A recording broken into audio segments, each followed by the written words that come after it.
I think 21 persons have come.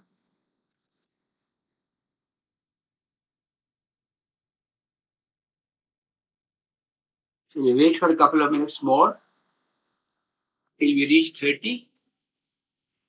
So I believe we wait for a minute or so, and then we begin. I think the number would increase gradually. That's right. And then YouTube Live will anyway be on. So That's right. Dr. Navar Kishore Sharma has also joined. Welcome, sir. Good evening. good evening, sir.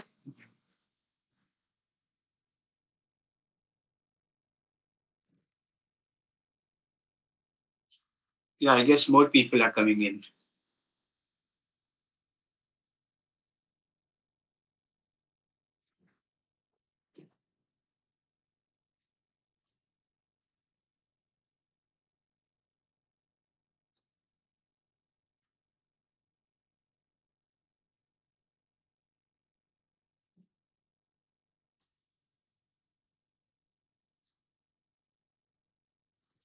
Namaskar, Sinha Saab.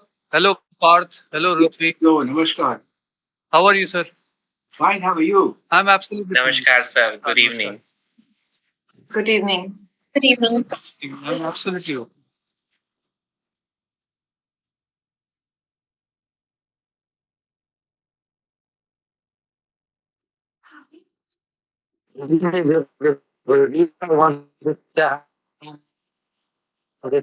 Thank you, organizers. I am joining you from Iran.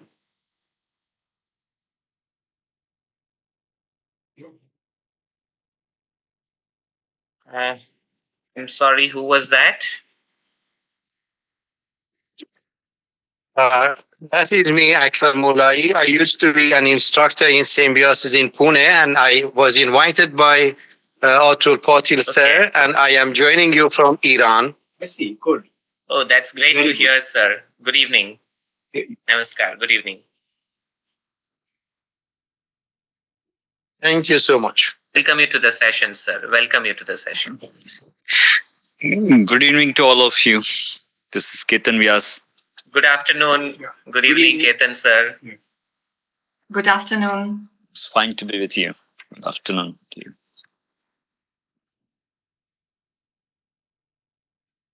Sir, I think we can begin now. Yeah, I think we should begin. Is the streaming team ready? Are we good to go, Ayush? Yeah. Yeah, all right.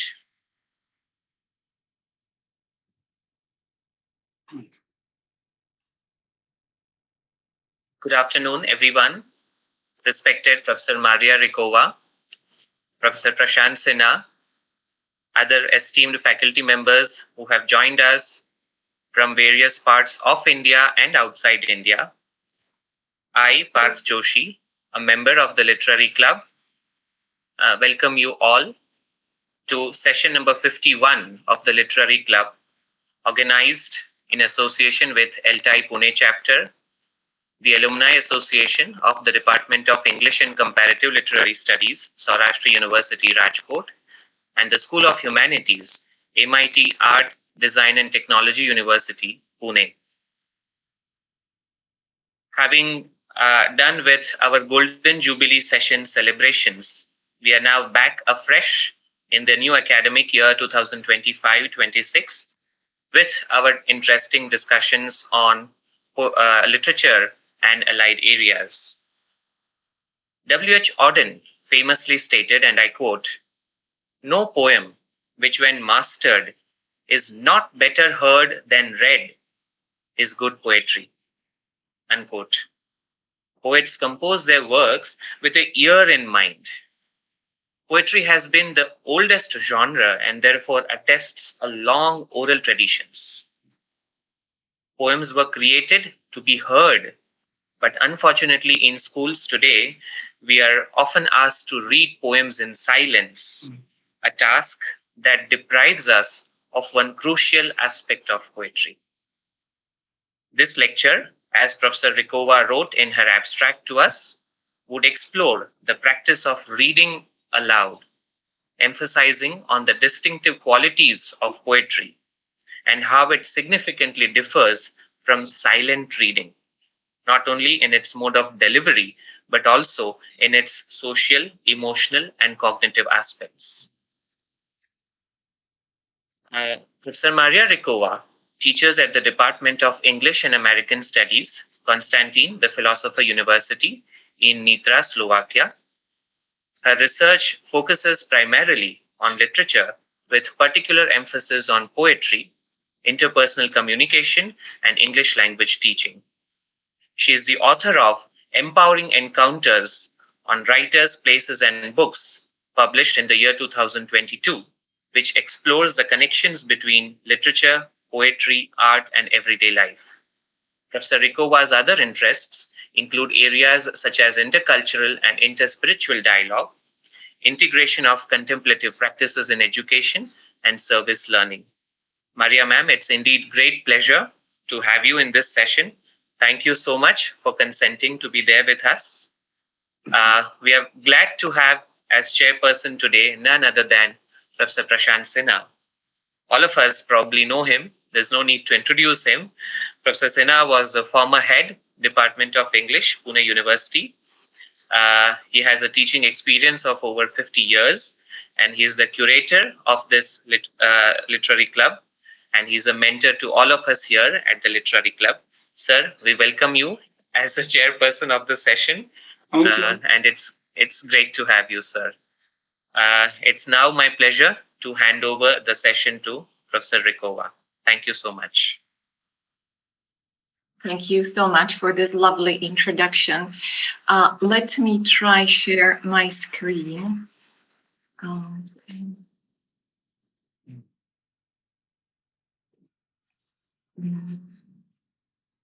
Can you see it now?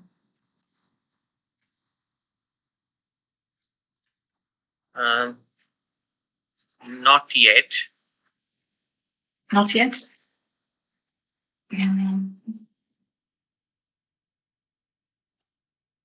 Yes, I think it's visible now.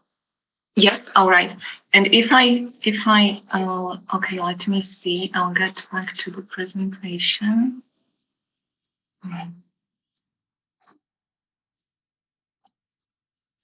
And is it moving now? Can you see the second slide? Yes. Okay, lovely. Perfect. Yes, madam. Thank you so much. Now I feel better. The technology is working. So, dear colleagues, first, let me thank you, the respected members of the Literary Club and other institutions involved in organization of this lecture series, for your kind invitation and this unique opportunity to share and exchange ideas on what I believe is a very interesting and fascinating topic, reading aloud. I must confess at the very beginning that research on this topic has brought me much joy and pleasure. And I'm very grateful that you accepted my proposal to address this specific topic. I love to read about reading and books, and this presentation allowed me to get fully immersed in this. Although my reading for today's lecture has not been certainly so extensive as that of the famous French author Gustave Flaubert, who in the preparation for one of his works claimed to have read 1,500 books, I personally felt and identified with Flaubert's passion for reading and studying in order to prepare for this lecture. Let me start by explaining how I began to be interested in reading aloud. A few months ago, I was reading the autobiography of an American critic, William Phelps, a remarkable book, the length of which 1,000 pages should not discourage the reader.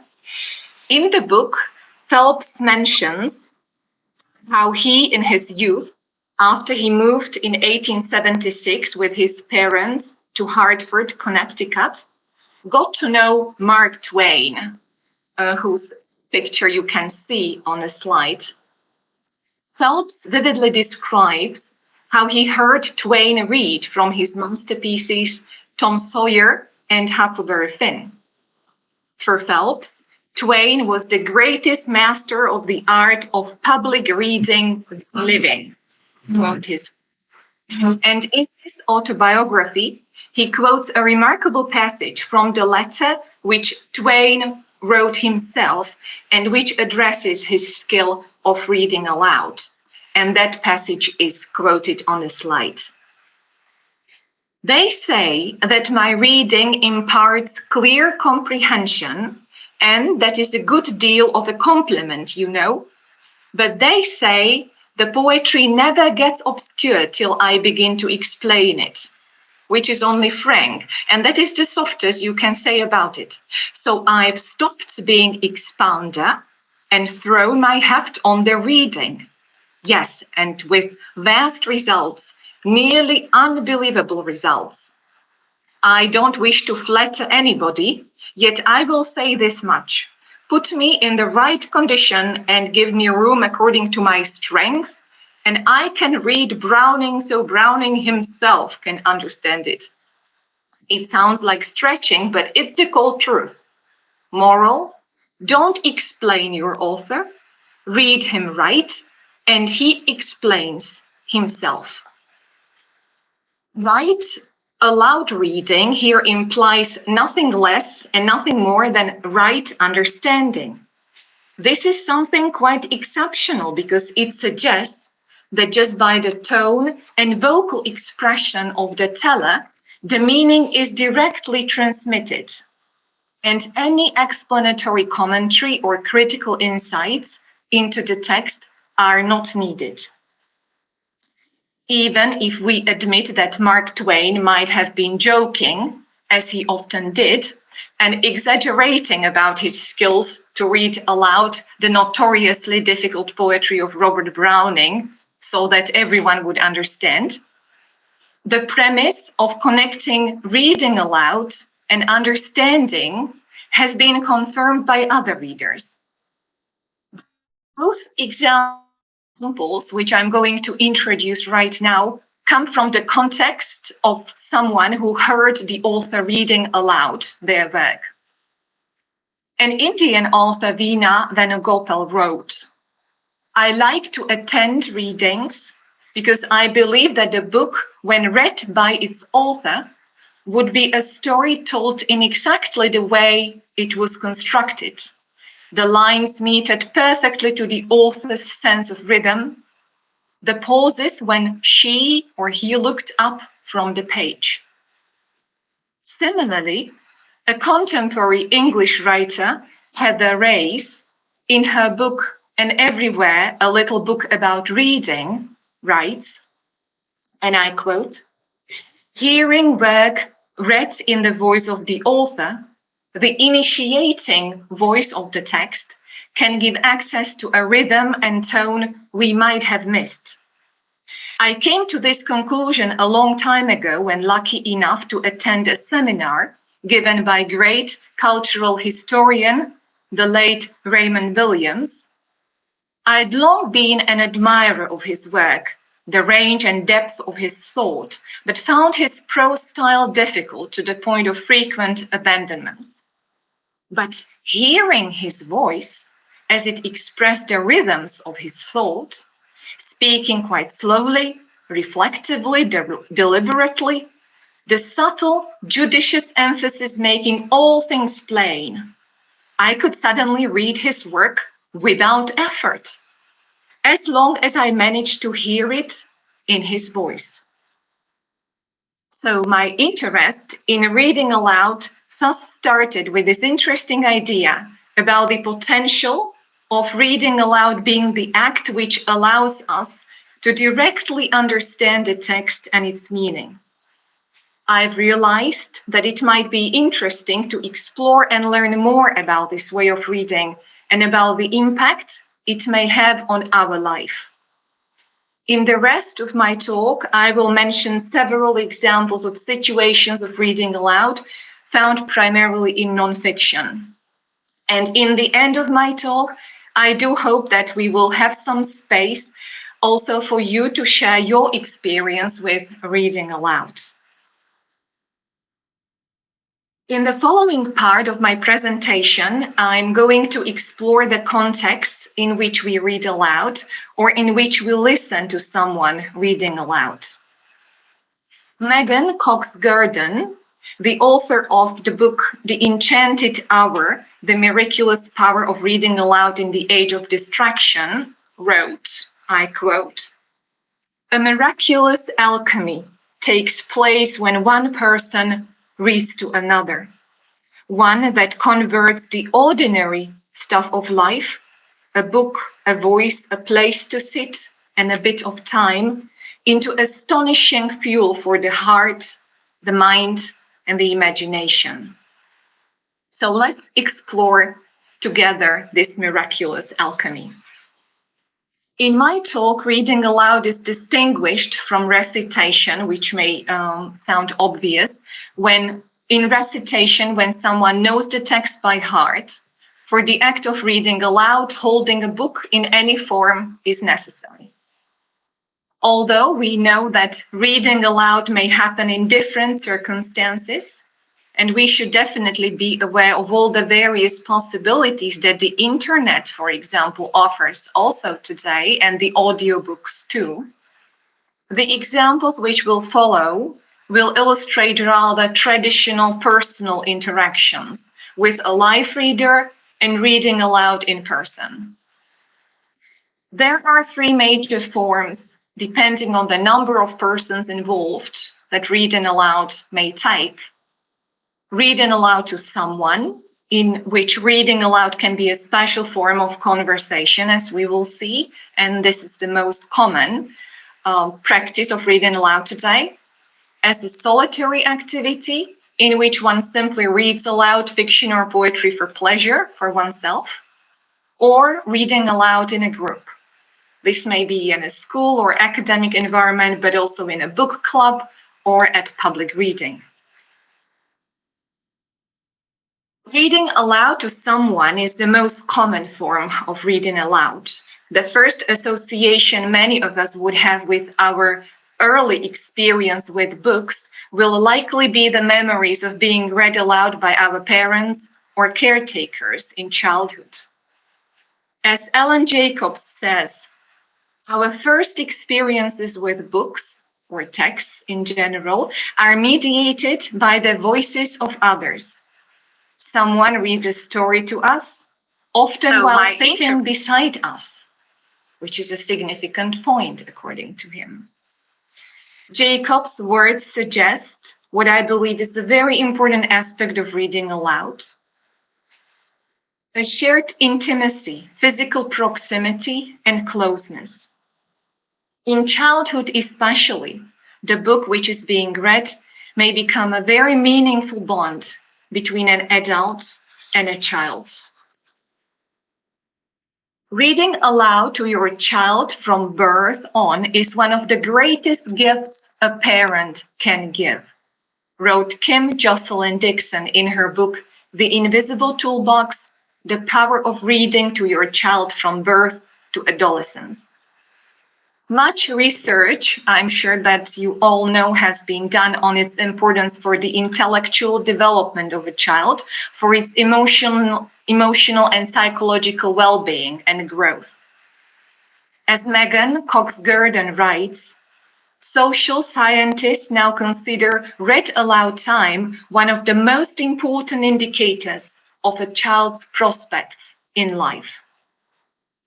And its life-determining importance has been nicely described by an American writer, Verlin Klinkenborg, when he wrote, "With luck, you were read aloud as a child."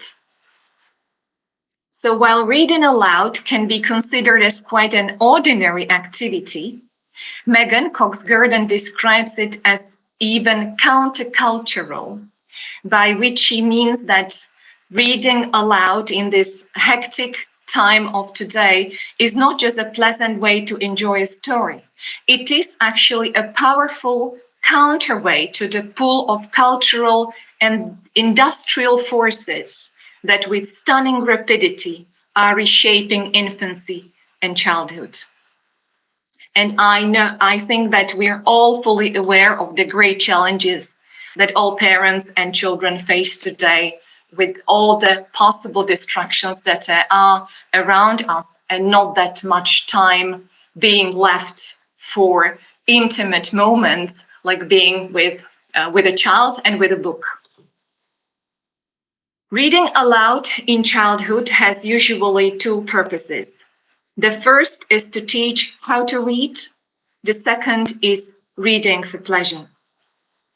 Glory Edim, the Nigerian-American writer and founder of the reading network Well-Read Black Girl, remembers in her beautiful autobiography, Gather Me, a memoir in the praise of books that saved me, how her mother taught her to read by reading aloud to her. And these are beautiful passages, so I will quote them in full. My mother's voice was unique. It was soft and accented, but filled with conviction. Just listening to her made me want to get the pronunciation right. I loved the repetition, how soothing it was as she would guide me along the page, giving gentle nudges when I hesitated or stumbled. We would stay on a word as long as it took for me to learn it, figuring out each sound, each part, clapping hands together for every syllable. My mother loved to sing as well, so sometimes we would sing the syllables to figure out how they came together, what the word would turn out to be. Reading aloud would actually play an important role in Edim's life. Having a difficult childhood, she and her brother often escaped to the library where she read aloud to him. And this refers to the second quote. As she writes, at the library, our parents were no longer divorced. There was no evil new stepfather, no missing father, no new baby on the way. With our borrowed books, we created simple realities and immersed ourselves in new worlds too. Together, we read Corduroy, Charlie and the Chocolate Factory, and Charlotte's Web. Fighting Morris's short attention span, I read everything out loud, intent on figuring out the lesson in each story. I found beautiful descriptions of reading aloud in childhood also in Patrick Lane's autobiography, There is a Season, a Memoir in the Garden, in which Lane writes, I think of my brothers and I sitting at the feet of our mother as she read to us in the evening quiet. The evening reading was a ritual for all of us. I was on my mother's lap or tucked into the folds of her dress, and as I fingered a seam of thin cotton, I listened with my brothers to Huckleberry Finn on a raft on the Mississippi. My mother's voice was soporific. It insinuated itself into all of our hearts and brought us to a waking sleep. It was a treasure of words, their rhythms and patterns. She was giving me, and I have never forgotten it. What I learned then, I retain still. The night just before sleep was a happiness that abides in me to this day. I can feel it in my bones and breath, and that is enough. Patrick Lane wrote this book in his 60s as he was recovering after 45 years of alcohol addiction. In a very powerful moment in the book, we find him in the act of reading aloud with his mother again. This time, he reads aloud to her.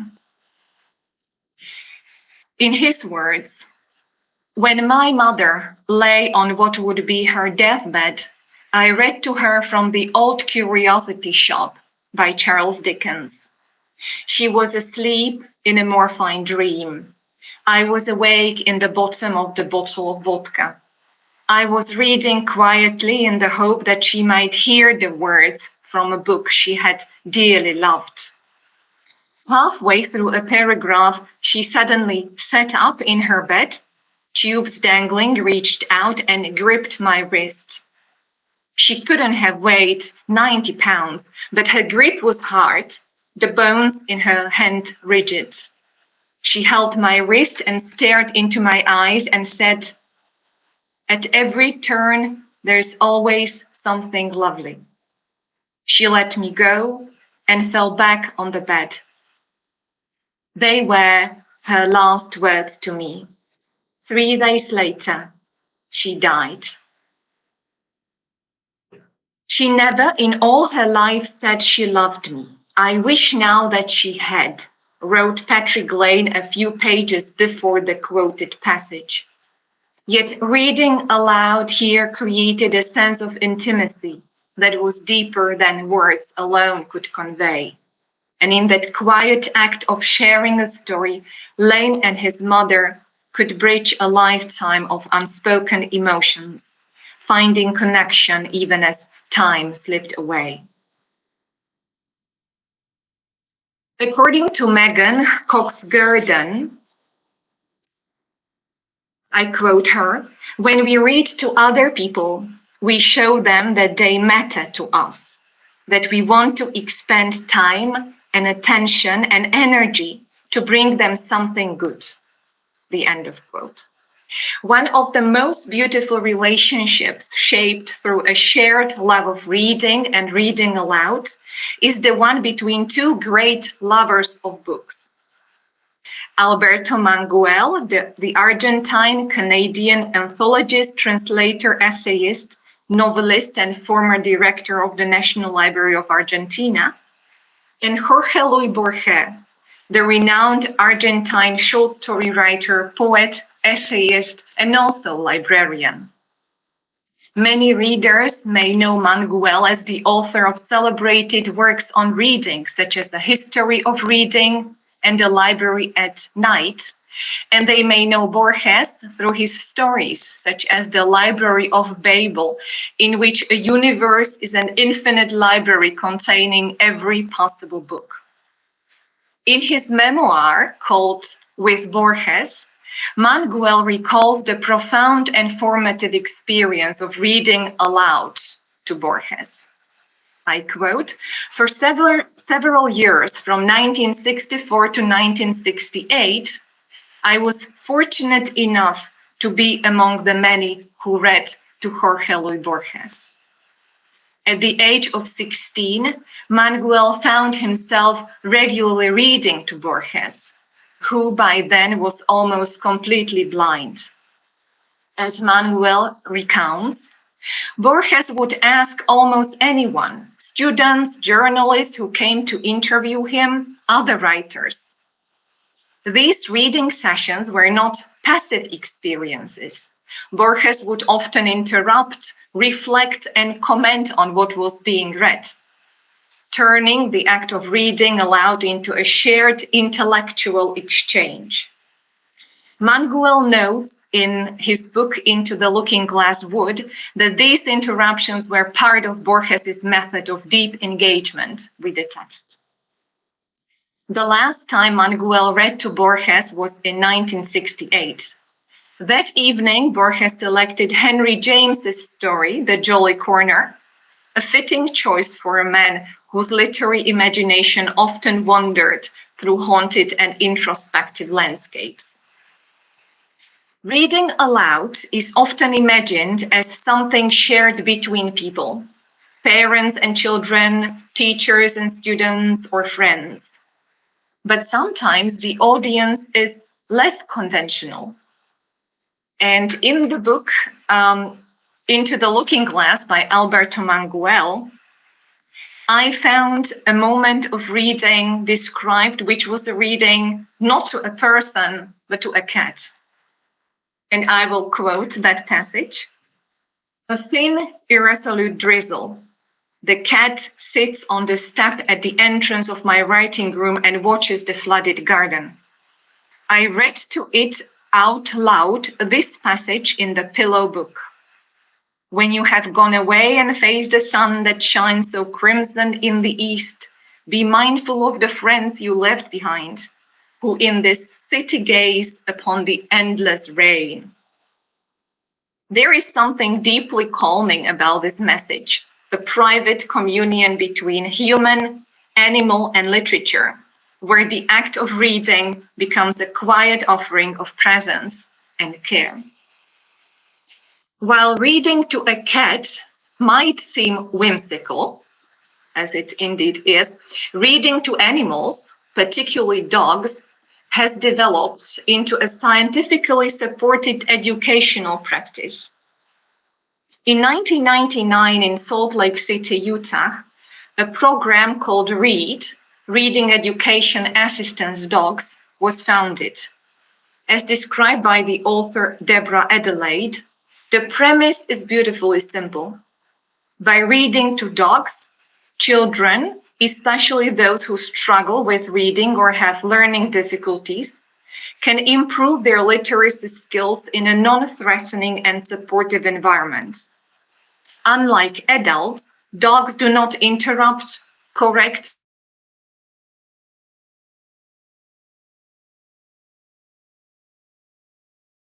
confidence. Freed from fear of failure, children begin to read more fluently and with greater joy. The program has since 1999 expanded globally, and its benefits are well documented.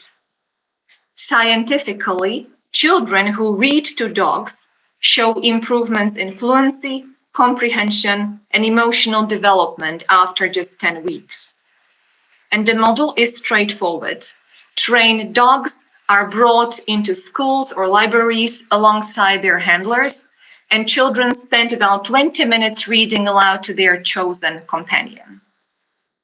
A similar initiative, the Shelter Buddies Reading Program, takes place in animal shelters, where children read to rescue dogs, many of whom are traumatized or anxious. The presence of a calm, reading child can help soothe these animals. Not only do the dogs appear calmer, but their chances of adoption significantly increase. Children, in turn, gain a sense of empathy and accomplishment, knowing their reading is making a difference. Whether it's a beloved house cat by the window, a therapy dog in a school, or a lonely rescue animal in a shelter, reading aloud to animals reveals the power of literature to build connection, comfort, and transformation for both reader and listener. Let's now move on to the second type of reading aloud, which is reading aloud to oneself. I quote here an American essayist, historian, and activist, Rebecca Solnit, who wrote, "When I began to read aloud, another voice, one I hardly recognized, emerged from my mouth. Maybe it was more relaxed because writing is speaking to no one." Solnit's reflection captures an often overlooked experience, the transformation that occurs when we read aloud, not to others, but to ourselves. For the modern reader, reading aloud in solitude can feel unfamiliar, even unnecessary. We tend to believe that once we can hear the words internally, speaking them aloud is redundant. We associate spoken words more with communication, with an audience, with someone who listens. Yet, as Solnit insightfully suggests, reading aloud to oneself reveals an entirely different dimension of tactual engagement. The very act of voicing the written word brings it into the physical realm, reshaping how we interpret meaning, rhythm, and emotion. For those accustomed to silent reading, reading aloud can act as a form of defamiliarization, a way of making the text strange again, and thus more vivid. Words we have read before may take on new weight, new cadence, or provoke unexpected reactions. It can even feel, as Solnit notes, as though another voice, perhaps even another self, is doing the reading. An intriguing example of how reading aloud to oneself can lead to a deeper understanding of a text is found in Matt Cohen's memoir, Typing a Life in 26 Keys. Reflecting on his experience with Gustave Flaubert's The Sentimental Education, Cohen recalls that his first encounter with the novel, in English translation, left little impression. And I quote him, "I took away little from that reading other than a confused panorama of French society in the mid-19th century."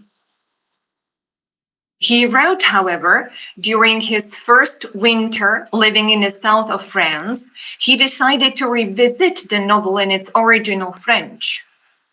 What followed was, in his words, an incredibly complex enterprise that stretched out over several weeks. Part of the challenge came from having to look up many unfamiliar words. Flaubert is notoriously demanding. But the slowed pace revealed something unexpected, a new kind of pleasure in reading. Cohen discovered that Flaubert's sentences were crafted not just for meaning, but for sound. They were meant to be carefully considered, to be read aloud, to be savored slowly in the mouth like fine wine or rich food. And we know that Flaubert himself would spend hours each night in his study writing, rewriting, and reading his sentences aloud to ensure they didn't sound ugly. And he was so proud of his prose that he would read his works aloud in marathon sessions to friends who, according to Cohen, then wrote contemptuous comments in their diaries and letters.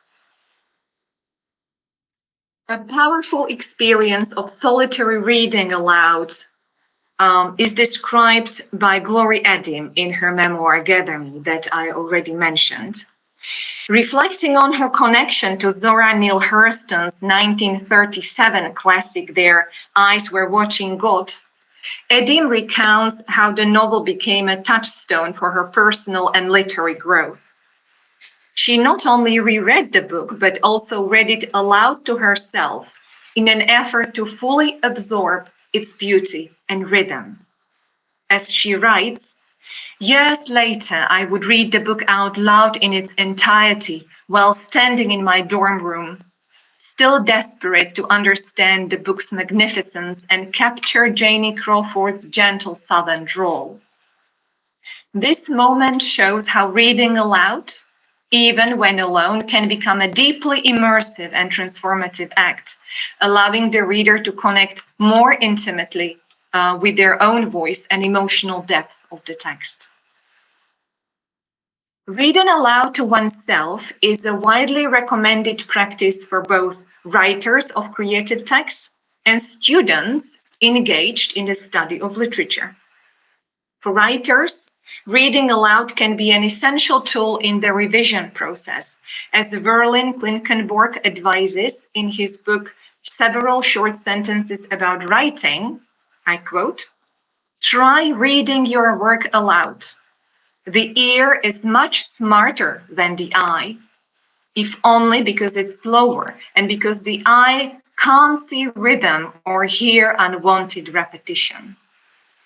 He encourages writers to imagine reading their text to an attentive yet imaginary listener, someone who is seated not too far away, so that focus remains not just on the words themselves, but on their transmission. And again, I quote him, "As you read aloud, catch the rhythm of the sentences without overemphasizing it.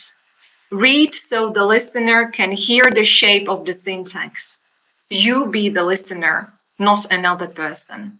You'll be stopping often."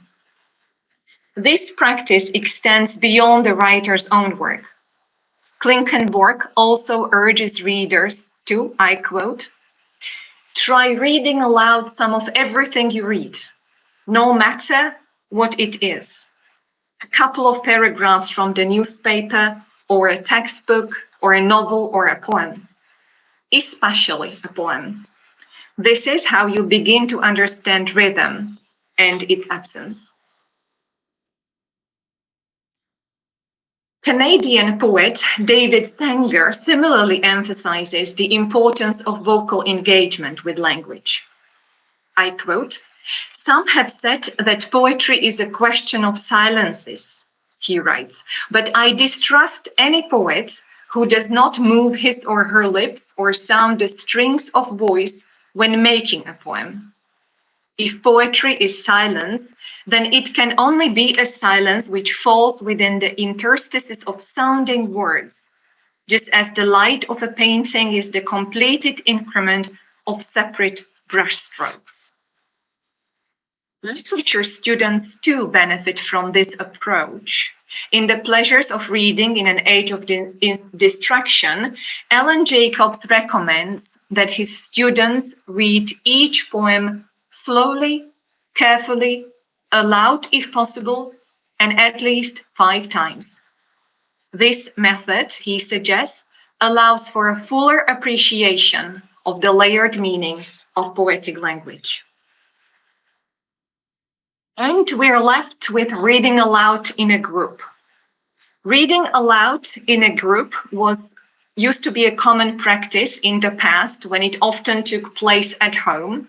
It was not unusual to find a family gathered together in the evening, listening to a father or a mother read to their children.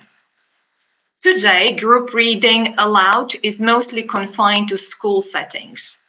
Writer Annie Bogle, in her book, I'd Rather Be Reading, recalls a classroom moment that illustrates the lasting emotional impact of this practice. And I quote, "I'm still the cautious 10-year-old sitting in the 5th grade classroom, listening to her teacher read aloud, who witnessed a bridge to Terabithia unravel a classroom of 33 kids, leaving half of us sobbing and the other half futilely attempting to hide our tears." Another powerful example of reading aloud in a group comes from Indian poet Meena Kandasamy. She reflects on her experience with Arundhati Roy's The God of Small Things. And I quote, "Many months after it was released, I held a physical copy of this book when it was ordered for our school library. I cajoled the librarian to let me take it home for a night. I remember reading it with awe, with admiration, with tears in my eyes. I went to school the next day having finished the book, never having slept a wink, and I could not stop talking about it to all my girlfriends. We all took turns reading it. Something even more beautiful transpired. We would sit around in a circle on our school desks and take turns reading its loveliest pages aloud. I remember reading aloud the last chapter, Cost of Living. I remember the lovers coming together for a midnight tryst. I remember the lines, biology designed the dance, terror timed it. I remember the beautiful way the novel ends on a Malayalam word, which means tomorrow, that the lovers tell each other." So that was a nice recollection of this Indian author of the moment of reading aloud. And let me finish this part by mentioning one more interesting practice of reading aloud, which connects reading aloud in a group and creative writing. J.R.R. Tolkien was part of an informal literary group called the Inklings, which included writers such as C.S. Lewis and Charles Williams. They met regularly at Oxford, often in pubs like the Eagle and Child, to discuss their works in progress. A central part of their meetings involved reading aloud from their manuscripts, inviting feedback and creative exchange. Tolkien famously read early drafts of The Lord of the Rings to the group, and these sessions played a key role in shaping the final work. The title of my lecture promised that it would also mention Sophocles, and I haven't mentioned him yet, a great author of ancient Greece. So as his story is of particular complexity, I left it as the last one that I'm going to share with you. It doesn't begin in Greece, but in English Renaissance, though. So the great Renaissance playwright, poet, and lover of books, Ben Jonson, has been described as a man of insatiable curiosity and thirst for knowledge. He used to mark his books not only with his signature, but also with his personal motto in Latin, Tanquam Explorator, which he took from the letter by the Roman author Seneca. An explorer of books. That is what Ben Jonson certainly was. On the slide, you can read the lines from the first poem in Jonson's collection called Epigrams, and the poem is called To the Reader, and the quote from it is there on the slide. Pray thee, take care that takest my book in hand, to read it well, that is, to understand.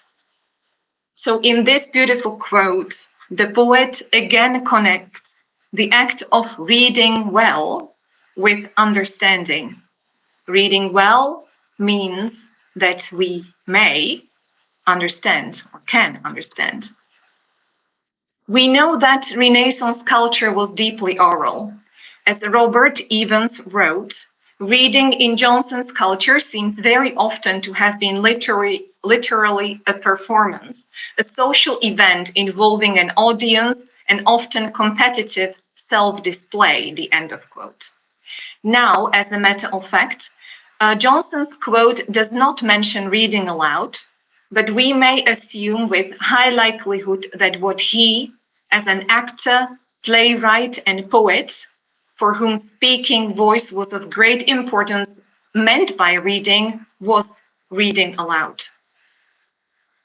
In his fascinating book called Habits of Mind, Evidence and Effects of Ben Jonson's Reading, the author Robert Evans studies books that belong to Jonson and describes various marks in them, which can be seen as the evidence of the owner's interest and curiosity.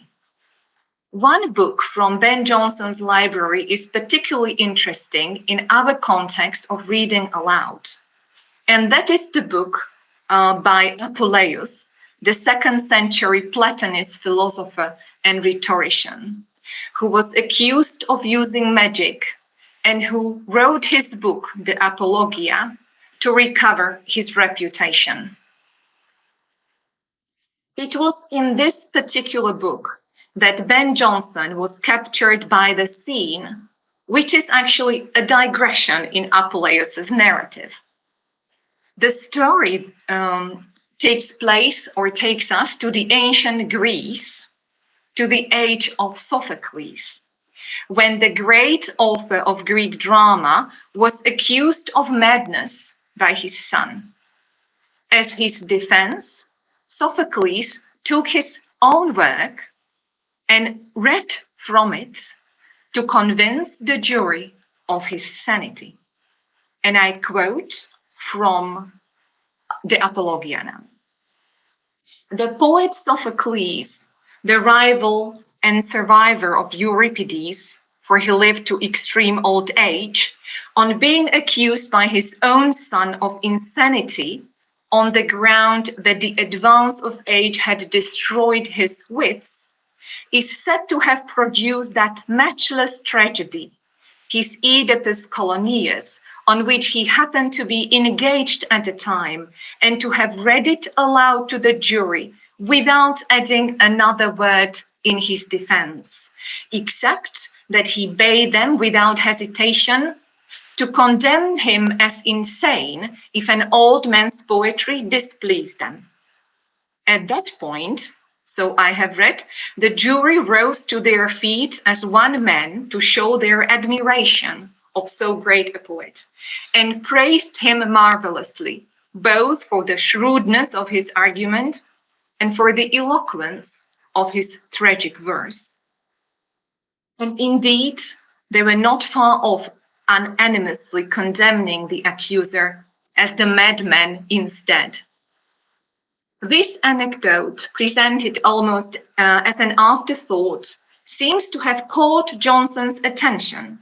His combined markings here are among the most extensive he made in his entire book of the Apologia. The story of the embattled poet triumphing through the sheer force of his artistic skills and winning public respect as a result may have resonated deeply with a writer who was so often embattled himself. As it is known, Ben Jonson himself stood before the jury when he killed his fellow actor in 1598, when he was in his 20s, and escaped capital punishment by claiming the so-called benefit of clergy, which meant by reading aloud a passage from the Bible. A legal custom in England at the time allowed first-time offenders who were literate to be spared execution and given a lesser punishment. So we can see that reading aloud has the power to even save one's life. Let me finish with a quote which is often attributed to the great 20th century physicist Albert Einstein. Although according to many sources, he actually didn't use these words. He didn't say it literally, but still it's attributed to him quite often. And according to that quote, he said, "If you want your children to be intelligent, read them fairy tales. If you want them to be more intelligent, read them more fairy tales." So today we know that Albert Einstein might have never phrased it in these words, but we know that he also believed in the power of reading aloud. And this time truly evidenced in his own private life when he cared for his beloved sister Maya, as she was bedridden from a stroke, and he read to her aloud until her death in June 1951. So as we could see, the act of reading aloud may have very deep, powerful emotional repercussions. My hope is that the stories of others will encourage us to further explore the power of reading aloud with our families, friends, or students, or simply for our own pleasure and joy of reading. Thank you for your attention. Thank you very much, Professor Hrickova, for wonderfully foregrounding the power and the beauty of reading aloud in literature. Thank you for showing us that how, reading a work of literature well brings us very close to the very act of interpreting and understanding works of literature. And you did that through a brilliantly rich tapestry of examples and shared encounters by authors and critics. That was indeed a very lucid, but a very, very, so to say, interesting presentation. It is time now to start the Q&A, or the interactive part of the session. We have so many teachers of literature, students and research scholars in the session. I request those who want to those who want to ask a question or share something regarding their experiences with reading aloud personally or with their students or peers. They're all invited to unmute themselves and contribute to the session. Thank you.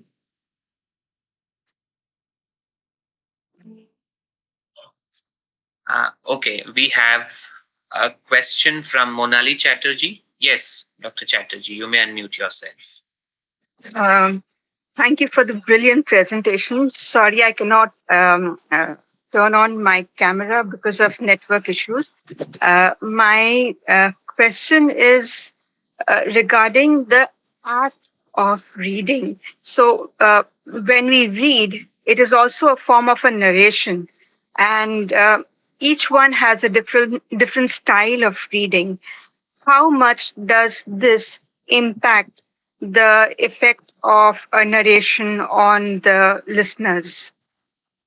Would it have an impact or does it not have an impact?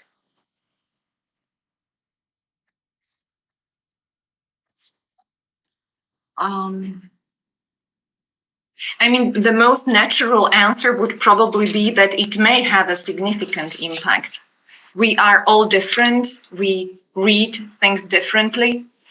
In my classes, I try to implement reading aloud quite a lot as I teach poetry, so it somehow fits there very well. And there are so vast, I would even say, differences between the way how students read, different students read the same text. For instance, some of them, like when I'll use the example of Shakespeare's sonnet, some of them, they read it so quickly just to have it over. With some of them, you can really see that they enjoy the words. So my answer would be that yes, it certainly must have an impact the way how you read it, the way how you pronounce words, whether you read it slowly or whether you just go through it very fast. It certainly, in my view, it would have. Was this what you meant by the differences in reading one text by different people? Or you may add your own experience. How do you see it in your life with your students, maybe, if you are a teacher? Yeah, so when I read it the way I normally speak, normally my students come from really rural areas, and they have, most of them may have not been educated in English, or they may have had very limited exposure to the language. So in case if I read it the way I'm currently speaking, they would not be able to relate to it at all. But in case if I break it down, if I try to speak the way they do, or I try to break it down into very simple pronunciations that they can probably imitate, it does make a difference. But then in that case, for a teacher, what should a person do? I mean, should I read it the way I normally do so that they have a feeling of how this text should be sounding or how it sounds? Or should I connect better with them by reading the way they would expect me to read it? So, or maybe both. I know that, for instance, some people believe that when you just listen to the words, even of a poem that you don't fully understand, if you just listen to the melody of it, some of its meaning will be comprehended, maybe on an intuitive level even. So what you're doing, it seems to me the best way how to approach it, that you're trying to make text comprehensible to your students. Otherwise, there would be no discussion about the text if they didn't know what, or if they didn't get the idea what the text is about. But maybe also this view that to get the sense of the melody and to read the text as if they understood it can be also used as a practice. But I would definitely not stay just with that I would recite the poem and expecting them to grasp it, especially if I know what difficulties that they may have. Because as a teacher, it's fantastic that you modify your material to the level of your students. That's what we should do as teachers, I believe. thank you very much.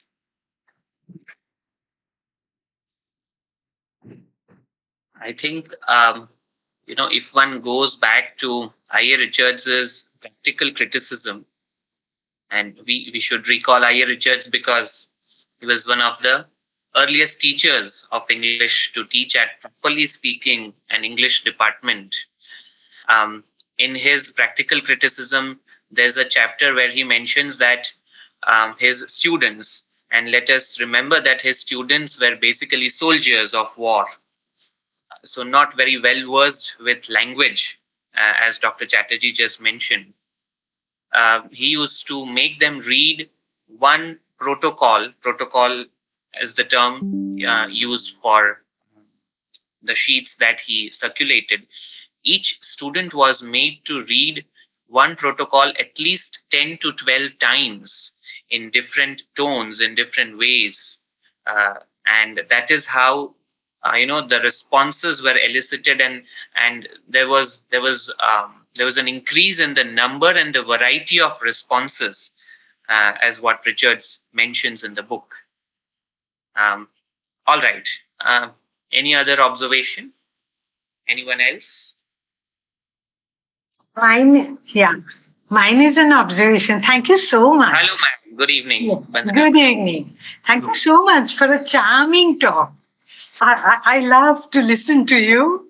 And I was just wondering, we are teachers, maybe that's the main difference that is made when there's classroom teaching of a poem or anything. And the difference that is, it's on paper, you just read. And poetry many times heard is remembered. And poetry read is forgotten so often. The power of words when it's read aloud and the different intonations. Like and when you mentioned Mark Twain, I read it that he was a great loud reader. Yes, he was. And so, I don't know, I just sat listening to it and I thought it was a privilege listening to you. Yeah. No Thank question. you. Thank you so much.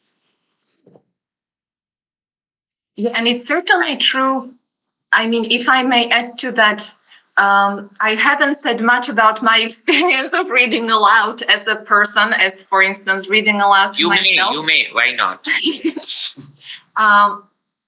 I remember it was several years ago. I just got the instant feeling that I started to read Nathaniel Hawthorne's The Scarlet Letter.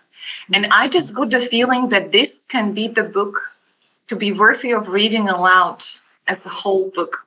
So I really read it aloud. I still remember it was during the summer and I utterly enjoyed it. So it's not just, that's what I meant, that it's not only poetry, but also fiction can be very much enjoyed. In my view, especially the classics are enjoyed when read aloud. And I also had, and it was quite recent experience of reading aloud the novella of Herman Melville, Bartleby the Scrivener. I love that story a lot. And I read it aloud. And for me, reading aloud, but it can be just my personal issue. We are different as readers. But for me, it adds emotional intensity that I feel with the story, with a character. I feel being more inside, so to speak. But I know when I discuss this question with other colleagues, one colleague from Algeria, for instance, she told me she never reads aloud. And it's never, that question of reading aloud never came to her, that she just accepts that she read in silence and that's fine. So for some, reading aloud may seem even to be a strange practice. In my presentation, but I was aware of the time limit, and I also included the slides about my students, because when I started to discover this topic, I was curious to know whether they read aloud at all.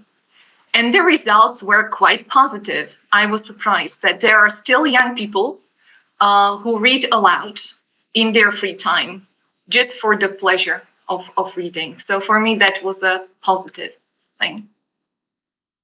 And once I remember I was discussing with Parth, initially students find Shakespeare daunting. And we were discussing that please don't go to meaning books and all these things. Just read aloud. Just read Shakespeare, read passages, and you'd know. And we have on Shakespeare's birthday, birth and death anniversary, we just read whoever likes whichever passage from Shakespeare, we just read aloud. We've done that in the literary club. I was just going to mention that after you complete that this is one activity that we conduct as an annual activity, Maria, on the birthday and death anniversary of Shakespeare. That's on 23rd April. We have a national level recitation event. So we invite students, research scholars, and teachers to simply come and read passages from Shakespeare, any sonnet or any play that they like. So this is one instance of shared reading that so many of us present here can connect with. And thank you, Bandana Madam, for bringing that forth. Thank you. This sounds wonderful. I should introduce this idea to our department also. And our students have big problems with Shakespeare. It's too distant in culturally, but also in terms of language. Yeah, so which is also the case with so many Indian students. But then the joy, as you mentioned, that reading, and one passage that, for example, I might have read in a different way, and somebody else that I listened to in the session reading it in a different way, may add multiple layers of meaning to it. And what we do not do in that session is interpretation. We don't take up the interpretation part. There's no discussion.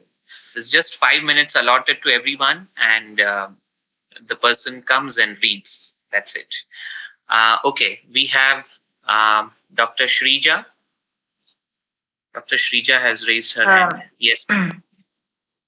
Yes, hello everybody, and thank you, Professor, for such an enlightening and very engaging talk. I'm so sorry I'm unable to actually turn on my video because of network issues, and I also happened to join the meeting midway because of network issues. So this, from whatsoever I heard till now, this has been a very engaging discussion. Reading aloud is a practice that I personally love to do on a daily basis to my students. I do not prefer using PPTs as part of my teaching pedagogy. I always read aloud, whichever genre it might be. I've been teaching drama and novel and short stories to my students. And what I have noticed is that while students sort of enjoy reading aloud drama, because I've made them do that, not just in, for an assignment or anything, but also while, we were doing the text together. So, and that I realized that is what also got them to engage more deeply with the characters. So, for instance, we were reading aloud Bernard Shaw's Pygmalion. And the fact that it was becoming difficult for a student who was playing the role of Eliza Doolittle to actually read aloud the English with much difficulty could make them understand the character better. The foregrounding of the character also became clearer to the student, from what kind of a social position she was coming from, which made Shaw write quote unquote, gibberish English. So this is and even as a student, when I was taught Shakespeare's sonnet, I still remember my professor read aloud in 3 different ways Shakespeare's Sonnet 18. The first line, "Shall I compare thee to a summer's day?" And it has never left me since then. So it is a practice that is very close to my heart. And so, taking it from my own personal experiences, I have two questions for you, ma'am. The first question is that from my own experience, I've seen that reading aloud sort of becomes a little challenging when it comes to the genre of the novel, uh, because in any case, reading, unfortunately, in today's generation, is becoming a dying practice. And when the genre is that of a novel, it becomes even more problematic. What I've also seen is that, especially if it's a modernist novel, it becomes even more difficult because the language is pretty complex. So, when you have a complex modernist novel like that of Virginia Woolf or James Joyce, how do you tackle the act of reading aloud? That is my first question.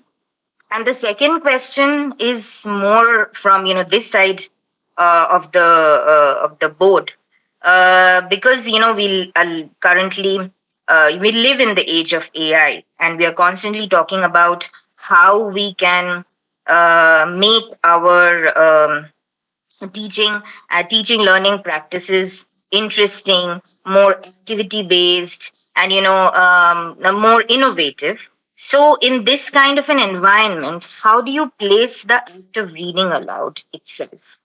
Do you think it's more of a traditionalist form of teaching, or do you think that this is this, even if it is traditionalist, it can still be made in a way? How do you locate it? I mean, I don't know to you. So how do you look at? Yeah, that's my question. Wow, these are so interesting and so complex. Maybe I'll need some help from the audience with the second one also. Maybe I'll try the first one. I love Virginia Woolf. I read many parts of The Waves aloud. I love that. If something is too big, my husband always start with small steps. So I would maybe take a passage and to try practice reading aloud with that. I cannot, I mean, in the book that I read 2 more times by Jacobs, Reading in the Act of Distraction, that's a very proper title. He says that sometimes we as teachers, according to him, we may make mistakes if we think that all our students must be book lovers and to be fond of reading and everything, that sometimes we project our wishful thinking on them. So reading that, I've realized that I should maybe slow down a bit and to introduce gently. My experience with young people today is that they are very sensitive and they can be very fragile, even though they appear to be very self-confident, but there is this fragility in them. So maybe start with small bits and pieces of Woolf, Joyce, but I would not give up on it because those texts are of very high quality.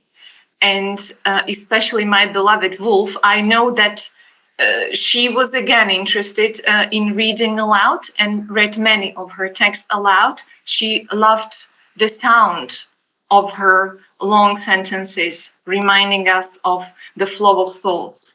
So I would definitely remain faithful to aloud reading, even in the case of a more challenging text, but introducing them in smaller segments. So that would be my answer to the first one. As for the second one, AI, wow, that's a big topic.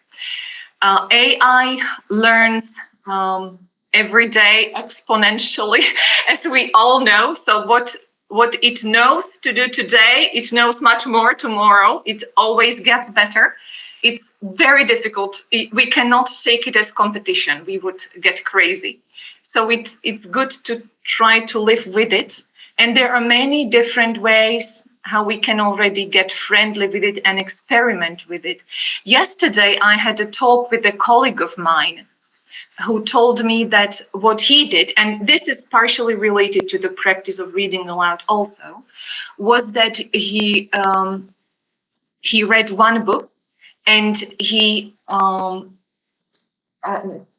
through AI he created podcasts in which he had two people talking about the main ideas from the book. So he was listening to it. It was not reading per se, but it was somehow processed content of the book. And that this could be an interesting activity for students also, because after they read something through AI, they may have the opportunity to compare their own ideas with this other source, with this other help that we may have. He told me that he was quite positively surprised that some of his interpretations that he got from reading the book were similar as AI generated, but some were different. For me, AI is like a miracle. It is very interesting. But I'm definitely open to hear your recommendations. I mean, all people here in the audience for AI, because it's here with us. It's fascinating. We need to learn how to live with it. So it would be nice to share if you have some good recommendations as for the use of AI. Yeah, I think Yes, that's ma'am. I'd love to know.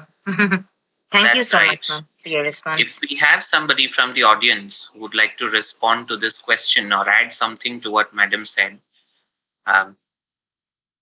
because this is something which may not have a definite answer at this point of time. And I believe all of us as educators are experimenting in our own ways, as Madam mentioned about her colleague. We are experimenting in our own ways with AI and teaching learning pedagogy. So if you have an answer, somebody from the audience would like to answer. Yes, Sulabha ma'am, could you unmute and... Yes, good evening, everyone.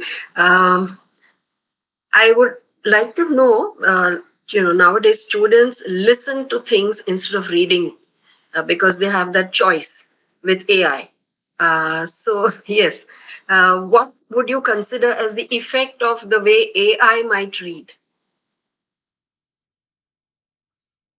Yes. Now, there are two issues here because the text, listening to the text may also mean listening to the audiobook. My students are very fond of these. I mentioned Bartlett with the Scrivener. So one student told me that he listened to the text and he enjoyed it very much because he cannot fully concentrate on the written text. And he wanted to get familiar with the story. So he decided that he would listen to it instead. And then we still had a nice discussion. He wasn't able to read it, but there was someone reading it for him and he was just listening to it. I certainly think that I haven't tried putting the text into AI and listen to it. I mean, how it would read aloud. But it may be an interesting activity for students also. Maybe to listening to that artificial voice and then to somehow see whether there would be some different interpretations or different feeling about it. Because AI, in my view, it will be closer and closer to us as human beings, because it learns by what we put there, right? So it's somehow part of us. It's artificial, but it's a lot of human-like too. So, but this is such an interesting topic to explore. Or even to stretch that question further, how about putting up a command to AI that read Shakespeare's Sonnet 18 to me in 5 different ways? Wow. Yes, very Oh, nice. yes, that's Challenge fantastic. for AI. Yeah, fantastic, John. Mm. Yes, yes, very interesting. Yes, Yeah. yes. I think Dr. Akbar has raised his hand since quite a long time. Yes, Dr. Akbar, you may please unmute and ask. Yeah, thank you so much for the nice presentation and a very nice topic. In fact, reading aloud as a technique in teaching and learning English has been, I should say, ignored for a long time because silent reading has been replaced. And reading aloud has not been considered as very important. Today's presentation really was very important for me because for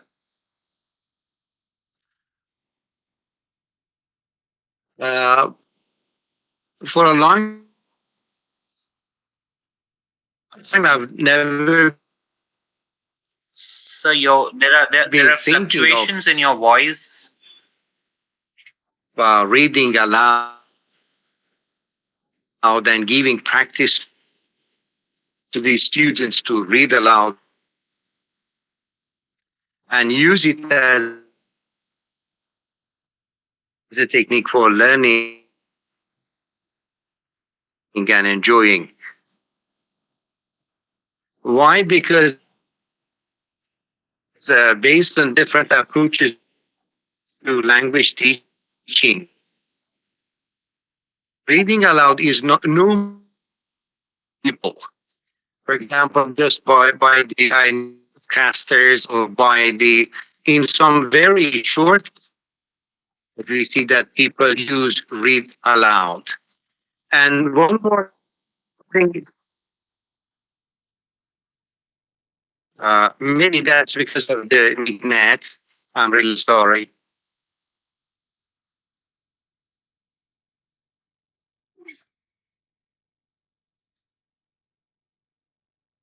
Can you hear me now? Yeah, this is slightly better. Yeah, please continue, sir.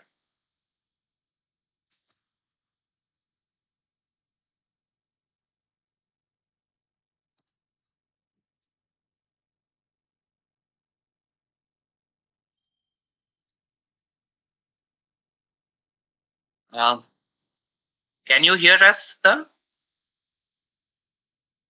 No, I think it's not audible. He's trying to speak, but then we're not somehow able to get him. Yeah, that's true. With the board likes. Meanwhile, if somebody else, yeah, that's true. There might be internet disruption. Anybody else? Meanwhile, we can have maybe one more question. That's right.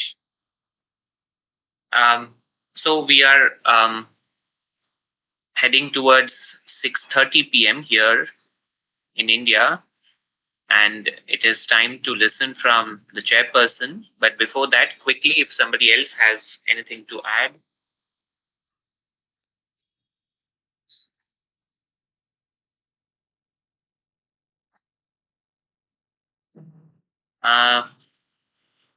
Manisha Bhagodi. I just wanted to say that can be used as a technique for putting input and with the students. And it seems that it's a very good. Yes, I can hear you. Yeah. Let me just put up a message to sir. Meanwhile, Dr. Manisha can go ahead with her question. Yeah, thank you very much. But I'm extremely sorry. I just missed the session. I was so eager to listen to ma'am, but I missed it. And I'm really sorry if I have to ask this question. I mean, I'm not so sure if it is appropriate to ask or to demand for the PPT if you have used it, because I guess I'll be able to just correlate the topic through the PPT. And in case if I get some questions, I can connect to you through email. If you're okay with that, could you please do that for me? Yes, sure. Just send me an email. Shall I type it into the chat here? Yeah, you can. You can, ma'am.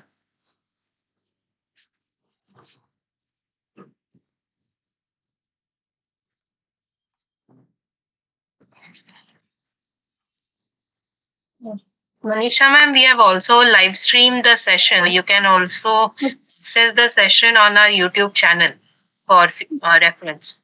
Oh, that's great. That's great. I'm really thankful to you for that. I would like to just go and refer to that. Thank you so much. I'm so sorry to trouble you like this.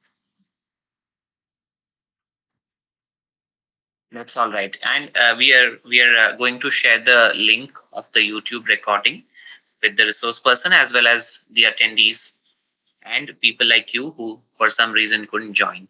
Yeah, Shrija ma'am, you have something to say?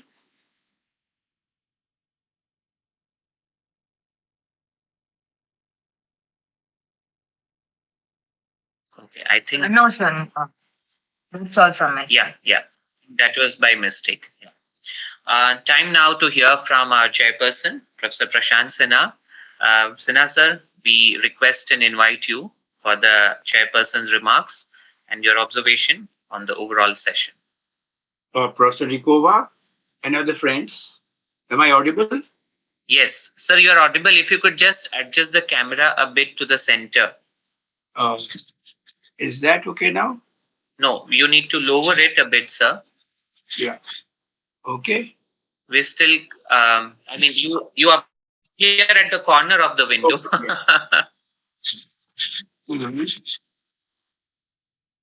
Yeah, this is slightly better. Okay. Maybe sir, you can move a little bit to the side. If you could adjust your chair, yeah. If you could adjust the chair a bit. Move it to the left or to the right? You can move a little left from your side, sir. Okay. Yes, this is better. Okay. Thank you, Dr. Hrickova, for a brilliant presentation. I would like to make a few observations which have escaped the others so far. One is that it was a fine example of what I'll call interdisciplinary talk. You covered a number of disciplines, and that is something remarkable. I could see you dealing with literature, several genres of literature, especially fiction and non-fiction, then psychology, child psychology, developmental psychology, autobiographies, memoirs, and so on. So in that sense, it was a very, very interdisciplinary program, a program that covered a number of disciplines and showed your remarkable range of knowledge. I remember just for a very, very, I should say, comic parallel, the famous lines from Shakespeare's Midsummer Night's Dream: a poet's eye in the fine frenzy rolling doth glance from heaven and from heaven to earth. Now, yours is not exactly a poet's eye today. Maybe it is otherwise, but not today. But what we observed was a movement from Sophocles in the 5th century BC to Borges in the 20th century, and again from ancient Greece to North America, South America, and so on. So in that sense, an extraordinary range was covered. And of course, there's no fine frenzy. It was a very controlled and though inspired talk. So I heard a lot. I read a lot. I learned a lot from you, that I must say. My own field is drama. So I'll try in some ways, in a modest way, to supplement it with what I can say few more things about drama. As we all know, uh, drama is essentially an oral mode. To begin with, even poetry was an oral mode. Homer, as far as I know, used to recite his poems, and in fact, as I say, Homer begged his bread as he recited his poems from a street to a street. In India, we have a tradition of illiterate poets. So the great poets could not read or write. One example is Kabir from North India, a poet who was Banaras based. And it's interesting to observe that in India we have a tradition of what we call Kavi Sammelan. At least in entire North India, poets assemble on certain evenings and read out their poems and comment on it. In fact, one of the well-known kings of Delhi, Bahadur Shah Zafar, was himself a poet and used to have recitation sessions. And of course, given the nature of courtiers, you would always say his poetry was the best, which may not have been the case. To get back to drama, as we know, a number of Shakespeare's speeches can be read in a variety of ways. We heard a discussion about sonnets and in how many different ways a sonnet can be read. I do want to get back to the plays for a minute. Let's turn to As You Like It. Remember Rosalind dressed up as Ganymede, again pretending to be Rosalind. Here's Orlando, Kubuha, caught her, praise her, and she makes a few remarks. Are they comic? Are they satirical? Is she mocking him? These are questions that we should try to address. But remember Shakespeare's Hamlet. The famous lines, for example, Hamlet reading to Ophelia, speaking to Ophelia, can again be interpreted in a variety of ways. Or think of the last speech of Othello, suicide speech. I smote him thus. This they could again do in a wide variety of ways. In fact, Henry Gibson, in many ways the greatest modern playwright, wrote his most complex play, Rosmersholm. And as a well-known book by Vernon, drama between poetry and performance shows the interpretation of the poem, of the play as a poem, is very inadequate. In their book, Understanding Drama, Brooks and Heilman thought of Rosmersholm as a poem and explained it thus. But Vernon showed how many of the speeches don't come alive unless they're read aloud, and unless we can see the nuances in between them. As we know, George Bernard Shaw, when he wrote his lines, heard the music in his ears and then wrote the lines. Shaw had, as we know, a wonderful knowledge of music, and he could use all of them when writing his lines. I would just like to modify the statement, very, very sound, that poets, when writing poetry, hear their own voices. Interestingly, in some cases, others reading them have done a better job. I'll give the example of four quartets. I don't know how many people here have heard of Alkaji. Alkaji was the first director of National School of Drama. And I heard T.S. Eliot's reading of four quartets and then heard Alkaji's. Alkaji was so much better, so much superior, and so much more impressive. So sometimes professional or trained readers can do a better job than the poet himself. Some poets read their lines very, very well. Eliot was not exactly one of them, but of course, by and large, the voice of the poet is heard in the lines.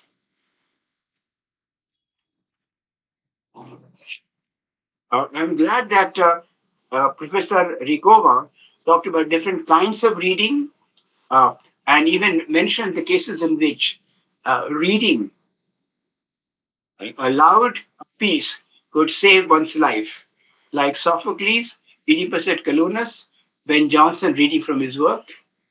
Monali Chatterjee, towards the end, raised a rather interesting question, and that is about the teacher's sophisticated reading versus rural students' uncultured reading. The point is, you have to get down to the students' level and then raise them, bring them up. Don't stay there.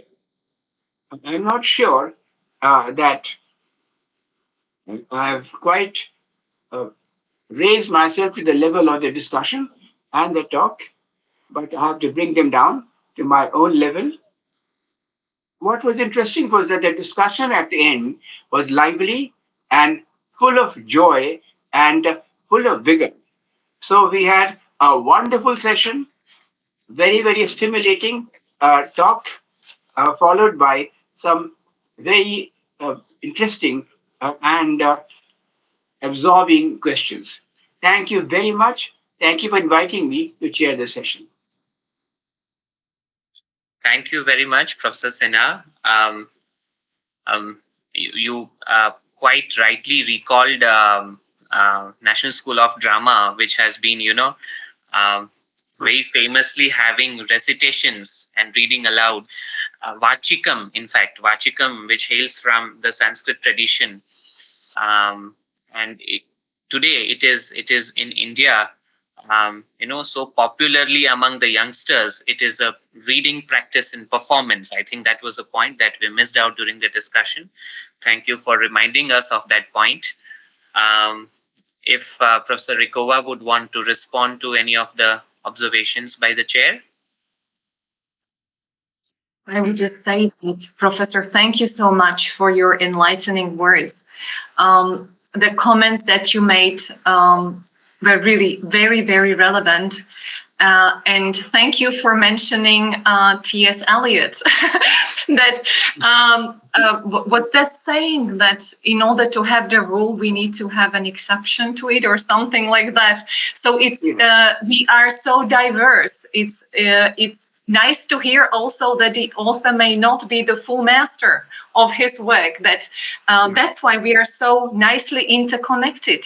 He wrote the piece, and there is someone else who can say it, who can recite it in a way that would be enjoyable to other people. So thank you so much for this example. I really appreciate that you added this human value to it also. Thank you, ma'am. Thank you. I think as we bring this session to a close, the shared feeling that all of us have is that reading transcends boundaries of cultures and of nations. And that is what precisely literature and art at large aims at doing. And I think this feeling holds true for all of us at the end of the speaker, the resource person, and also at the end of the listeners today. Thank you, Professor Maria Hrickova, for accepting our invitation and being ready to join us for this very wonderful talk. I think the responses and the compliments have said it all. I need not say more about it. We know the difference between the time zones of India and Slovakia, and still, Madam very kindly and very readily accepted the invitation, despite her hectic academic engagements, I'm sure. Thank you, all the listeners, for joining us in great number. I think the number was higher than what it usually is. We could touch 40. Thank you, Professor Sinha, for your guidance always and support, and also for the chairperson's remarks. Thank you, the working committee of the Literary Club, for all your help and support in organizing this session. And last but not the least, thank you all the wonderful participants for your patient listening, and also for a very, very vibrant interaction after the talk. With this, we bring this session to a close. Please stay tuned for the updates of the next session, which is about to take place in July next month. And let us all meet with yet another interesting topic. Thank you so much. Thank you. Thank you, everyone. Goodbye. Bye-bye, ma'am. Thank you.